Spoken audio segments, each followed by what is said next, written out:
Hello everyone, welcome into another episode of Matt Sports Talk, and I apologize ahead of time if I look away from my from the shot during the length of this video, because I'm keeping an eye on on what's happening outside in terms of our postal mail truck. So I just got to make sure that I keep an eye out for that, while at the same time talking with you about some very exciting games that we had on Saturday. And we did have some massive upset bids on Saturday. Now, in terms of the NAIA Top 25 national poll, we've already had upsets this year. Number 1, Providence went down over the weekend. Also, number 12, Lewis Clark State, and number 8, I think it was number 18, also went down.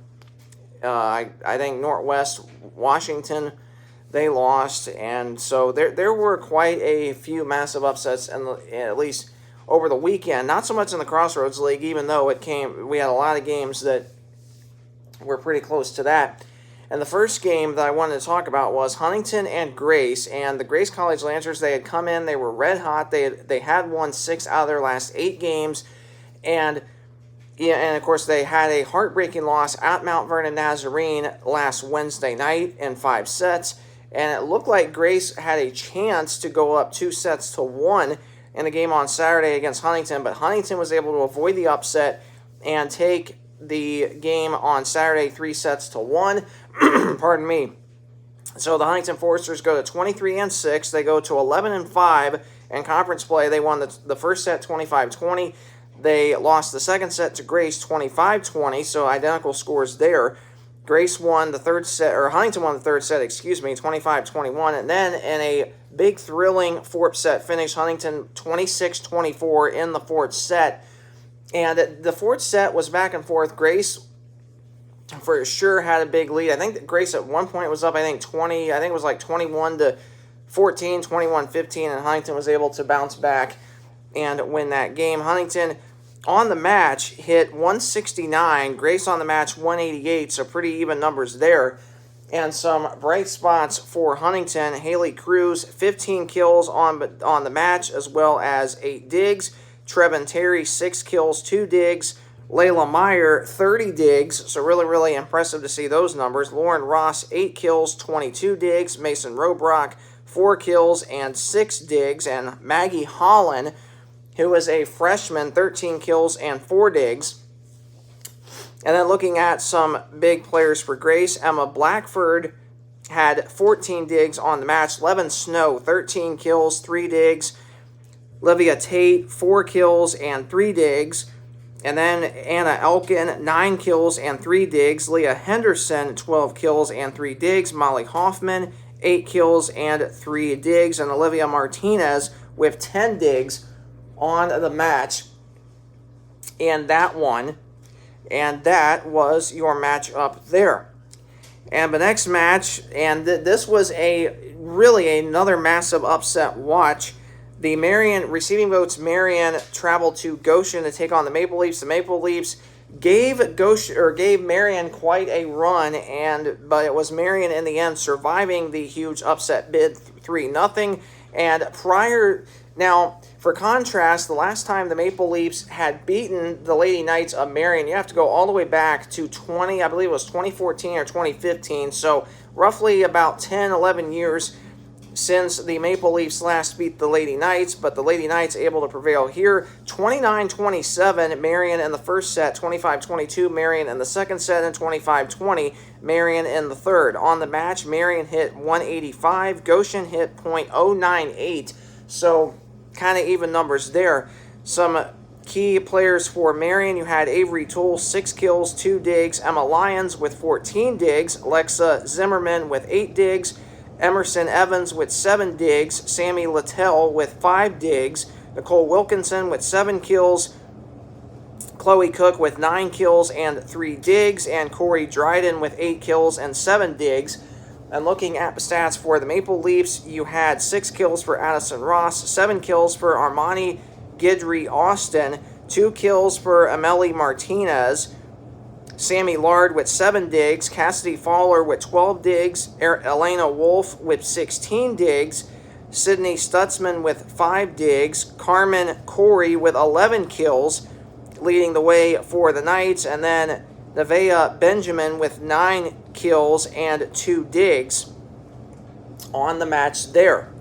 And then looking at some other games that weren't really any upsets, Bethel defeated St. Francis 3-1, and that was a pretty tight game for a lot of the match. And in the first set, St. Francis was off to, I believe it was an 18-9 lead, and the Bethel Lady Pilots came back and won the game, I should say. St. Francis, I think, ended up prevailing in the first set 30-28. But the Bethel Lady Pilots survived the upset bid there. Other games, Mount Vernon Nazarene traveled to Spring Arbor. Number 12 MVNU, no problems here, 3-1 over Spring Arbor, even though Spring Arbor forced a 4th set due to a lot of errors for Mount Vernon in the 3rd set, and then it was a flip-flop reversal in the 4th set, with Spring Arbor having a lot of errors and Mount Vernon playing really clean ball in the 4th set. 3-1 victory for the Lady Cougars. And looking at real quick some key stats for the Lady Cougars, Morgan Schlebach with 15 kills and 10 digs on the match, Reagan Nuss with 2 kills, 11 digs, Faith Maloney 11 kills and 3 digs, Jalen Tang with 32 digs, and then Eliana Morgan with 5 kills and 2 digs, Libby Evanshine 13 kills and 3 digs, and freshman Evelyn Brown 12 kills on the match. MVNU hit 206 on the match. Spring Arbor hit 123. So obviously that kind of tells you all you need to know there. And then, of course, and last but not least, this was the major potential upset of the, really this was an all-classic game, but it would have been a monumental upset at that. And the Indiana Wesleyan Wildcats went to Taylor to take on the Trojans in Odell Arena. Now, for contrast, the last time that Taylor has beaten Indiana Wesleyan was 3 years ago in 2022, which ironically also happened inside Odell Arena and also in 5 sets. But Indiana Wesleyan survived 3-2, the smallest margin of victory in the all-time series history. The only other time it went to 5 sets, at least most recently, was 2022. And the Wildcats were up 2-1 and were looking really, really good to take the 4th set. And now the Wildcats were up 20-17 in the 4th set. They were looking really, really good to close things out. And the Trojans called a timeout and went on an 8-0 run to end the 4th set. And the Trojans were up in the 5th set. Trojans actually had match point in the 5th set, 14-11, and the Wildcats forced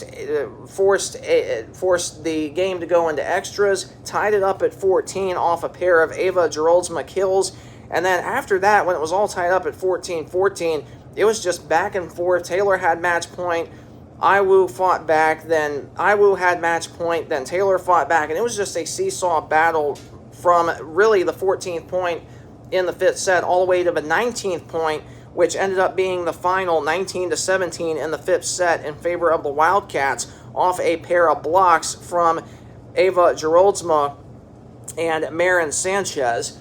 And then looking at the stats in this game, Indiana Wesleyan hit 141 as a team, so really uncharacteristic to see that, especially with their best NAIA Setter Player of the Year back healthy, Abigail Porter. The Trojans hit 130 on the match, so it was actually pretty even. And looking at the stats, first for Taylor. Taylor as a team had 11 blocks in this game, which was really, really amazing numbers to see that. They had over 10 blocks in the game, and I believe it was 11 or 12 blocks they had. And then Ruth Anderson, a freshman for Taylor, had 10 of those blocks just herself. So that was just an amazing game. Of course, I was watching the game in my brother's bedroom and on his TV, and man, I was like so nervous. And of course, I'm not trying to be biased toward any team, but I'm a huge Indiana Wesleyan fan. I was quite nervous, and I'm like, oh boy, this is kind of looking like Taylor's going to definitely win this one. And then the Wildcats just fought back. And honestly, I will say, I did not expect Indiana Wesleyan to come back and win that game, but it's not over till it's over. That is for sure. Looking at stats for Taylor, Ellie Fry, man, what a phenomenal game for her. 20 kills on the match and 20 digs. So, I mean, that's just even more impressive. Dea Vestal with 10 kills on the match. You also had Regan Kleiman with 6 kills, Regan Salzbrenner with 5, and you had Ruth Anderson with 8 kills and the 10 blocks that I mentioned a minute ago. Mackenzie Rogers, 4 kills, and Ava Kraft with 2. And looking at Indiana Wesleyan, it was all the Ava Geroldsma show for the most part. 26 kills, 17 digs for the senior. Marin Sanchez with 12 kills on the match, as Marissa Mullins with 14 kills, as well as Shay Williams also with 14 kills, and Abigail Porter 51 assists and 25 digs. Katie Nodder with 26 digs.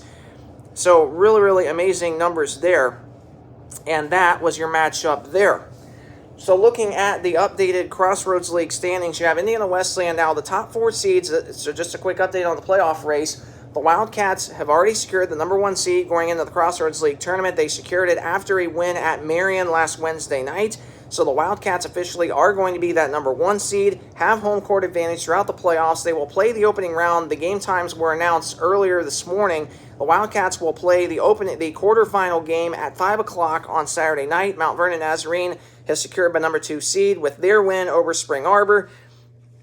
As they go to 13-4 in the conference, the Wildcats 16-1. The Cougars will play at 6 o'clock on Saturday night. Huntington is solely the 3 seed at 12-5 in the conference, 24-6 overall. Mount Vernon 22-7 overall. The Wildcats 23-4. The Foresters have secured that number 3 seed. Their game time is still to be announced. And then the Taylor Trojans, despite their tough loss to IWU on Saturday due to a Huntington win over Grace, the Trojans secured that final home playoff spot, the number 4 seed. They will play at 7 o'clock on Saturday night. They are 10-7 in the conference, 19-10 overall. So most importantly, the Trojans have secured that final home playoff spot. And for the Trojans, they are 11-3 at home this year. Their only home loss to a team ranked above them in terms of the Crossroads League standings was IWU on Saturday. IWU was Taylor's only home loss all season long, with teams that are above Taylor, meaning themselves, in the standings. Of course, on the year, Taylor they have beaten Huntington at home. So I stand corrected. So Taylor, the only home wins on the year in terms of conference play that Taylor has had in terms of teams ranked above them in the standings, Huntington and Mount Vernon Nazarene. Their only home loss to a team ranked above them in the standings was IWU. Of course, Taylor beat Mount Vernon at home in 5 sets last month. They beat Huntington at home in 4 sets. And then, of course, Taylor's other home losses came to Marion the first go-around, and then their other home loss was to Bethel the first go-around in terms of conference play last month. So really, outside of those few games, Taylor has just been lights out at home inside Odell Arena. That is for sure. So with that being, and then of course now you still have a 4-way tie for that number 5, 6, 7, and 8 spot between Spring Arbor, Grace, Marion, and Bethel, all at 8-9. Spring Arbor at 21-9 overall, Grace 15-14. You also have Marion at 16-10, Bethel 16-14. Goshen, of course, eliminated. 7-23 overall, 2-15 in the conference. St. Francis 23 straight losses, 4-25 overall, 0-17 in conference play. So that's an updated view at the standings. And I did want to very quickly, while I'm keeping an eye on trying to see when the postal mail truck comes, I'm going to get a sheet of paper real quick and give you all an update on exactly the scenarios needed for teams to clinch that at least the number 5 seed, teams that have a chance at that number 5 seed, and it's still wide open, I will say that. So just give me just a second here to get that sheet of paper, but at the same time look outside and make sure I have not missed the postal mail truck, which it appears that I have not missed the mail truck, so that is good news. So let me grab my sheet of paper. It's over here by the computer and sit back down in front of the camera. Okay, so here we go. So as I mentioned a minute ago, the top 4 seeds officially clinched. Indiana Wesleyan, the 1 seed, Mount Vernon Nazarene, the 2, Huntington, the 3, and Taylor, the 4. So all 4 of those seeds officially locked. Now, here are the playoff scenarios for the teams fighting for that 5, 6, 7, and 8 spot. Again, now these teams, Bethel, Marion, Spring Arbor, and Grace, they all are locked in the league tournament. Goshen and St. Francis cannot catch them. So the following scenarios are, and again, this is just for all these teams to be the 5 seed. I did not write down any scenarios for any of these teams to clinch either a 6, 7, or 8 because that gets extremely, extremely complicated. So this is just the scenario for just the number 5 seed for all 4 of these teams. Starting first with Bethel. The only way Bethel can make the 5 seed is if they upset Taylor on Wednesday night, and they would also need Grace to beat Marion as well, and Grace beat Marion the first go-around in the regular season, so that's entirely possible. But remember, if Bethel and Grace finish tied in any order in the standings, it officially is going to be a coin flip tiebreaker, and which is the final tiebreaker scenario. So again, Bethel and Grace, it's a little bit more complicated if they finish tied than the other teams. So moving on down, so that's the only scenario for Bethel to get up to the 5 seed is a win plus a Grace win over Marion, and then of course it would go down to the coin flip tiebreaker. So now going down to Marion, for Marion to be the 5, they need a win over Grace on Wednesday night, and they also need a Spring Arbor loss to Huntington, and that is the only way Marion can get up to the 5 spot.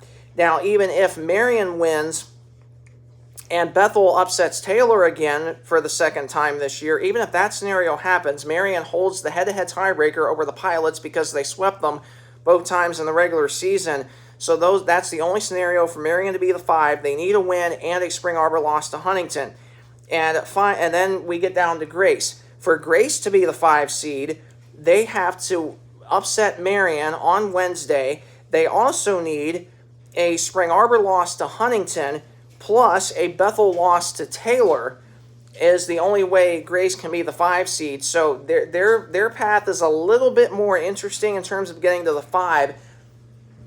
And then last but not least, okay, I did not miss the mail truck. I thought that was a mail truck there, and it was a FedEx truck. So, yeah.